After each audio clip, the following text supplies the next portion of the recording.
Hello friends, आप देख रहे हैं कानूनी ज्ञान मंथर। आरडीवीवी यानी रानी दुर्गावती विश्वविद्यालय में एलएलबी 5th सेमेस्टर की परीक्षाएं 8 तारीख से आयोजित हो रही हैं, जिसमें सेकेंड पेपर फैमिली लॉ है। और फैमिली लॉ में कुछ 3 साल के 4 साल के क्वेश्चन को सॉल्व करने के बाद हमने कुछ इम्पॉर्टेंट टॉपिक निकाले हैं जो कि 2024 में पूछे जा सकते हैं।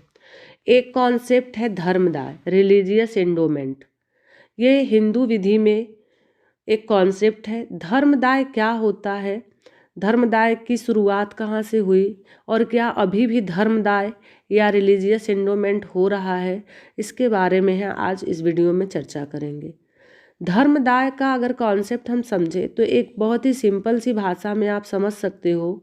धर्मदाय वो चीज़ होती है जब हम अपनी प्रॉपर्टी को किसी देवता की पूजा अर्चना या किसी परोपकार के लिए या धार्मिक उद्देश्य के लिए अपनी प्रॉपर्टी को देते हैं, ताकि उस पे हॉस्पिटल्स, स्कूल्स, मंदिर, जो भी आपका उद्देश्य है, बस परोपकार का होना चाहिए, तो वो धर्मदाय कहलाता है।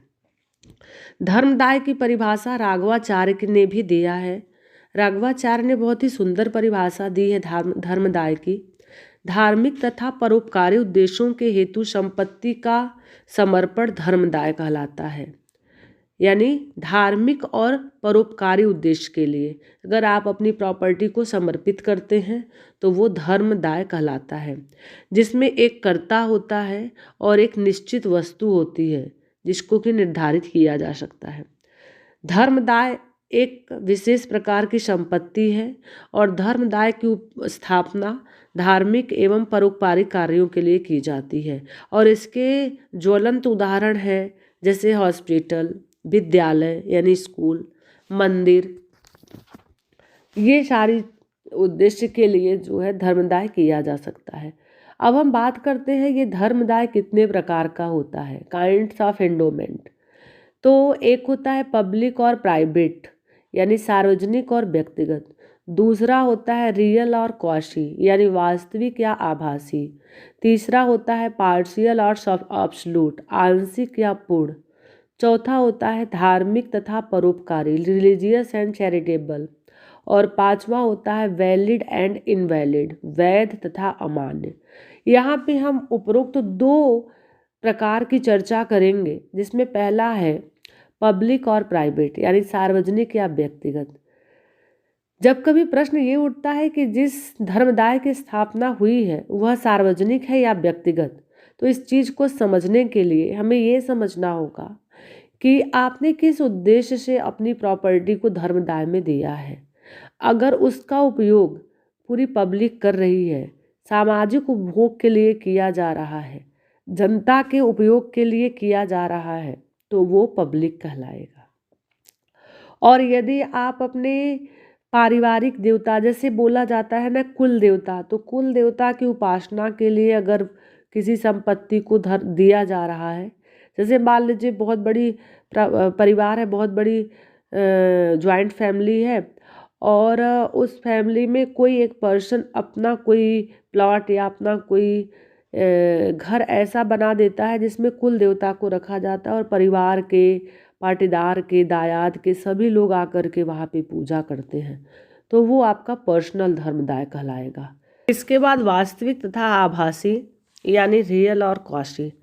धर्मदाय वास्तविक स्वरूप को जानने के लिए ये जरूरी है कि जिस प्रॉपर्टी की या जिस दिन से आपने धर्मदाय की आय उसकी स्थापना के दिन में धार्मिक और परोपकारी कार्यों में लगाई जा रही है, वास्तव में उसका निर्धारण होना चाहिए। वास्तव में अगर आप कोई संपत्ति धर्मदाय में कर रहे हैं तो वो रजिस्टर्ड होना चाहिए। उसका इंस्ट्रूमेंट मात्र कर देने से धर्मदाय नहीं होता है, उस पे काम शुरू हो जाना चाहिए। किसी को धोखा देने के आशय से या ऋणदाता को धोखा देने के आशय से आप अपनी संपत्ति दिखावा के लिए अगर धर्मदाय में दे रहे हो, लेकिन आपका ऑब्जेक्ट परोपकार का नहीं है, तो वो वास्तविक नहीं है, वो जो है आभासी हो जाएगा। तो ये कॉन्सेप्ट था और इसमें कुछ बहुत ही इम्पॉर्टेंट केस है। Shrimati Sarju versus Ayodhya Prasad AIR 1997, Radhakant देववर्षे commissioner Hindu धार्मिक धर्मदाय AIR 1981, गंगा नारायण वर्सेस वृंदावन का केस। तो ये एक कॉन्सेप्ट जो कि आपको समझ में आ गया होगा, और यदि आपको इससे रिलेटेड कोई क्वेरी है, कोई क्वेश्चन है या कोई डाउट है जो आपको समझ में नहीं आया, बहुत ही संक्षिप्त में मैंने धर्मदाय के मतलब को समझाया, इसके प्रकार को समझाया। और यदि आप चाहते हो कि आपको LLB 5th सेमेस्टर से रिलेटेड जो अभी परीक्षाएं होने वाली हैं और भी विषय की वीडियो ऐसे ही मिलती जाए, तो आप चैनल को सब्सक्राइब कर लीजिएगा, लाइक कर लीजिएगा और कमेंट में ज़रूर बताइएगा कि मुझे ऐसे वीडियो बनाने चाहिए या नहीं। आई होप कि आपको सारी चीज़ें क्लियर होंगी। Thank you.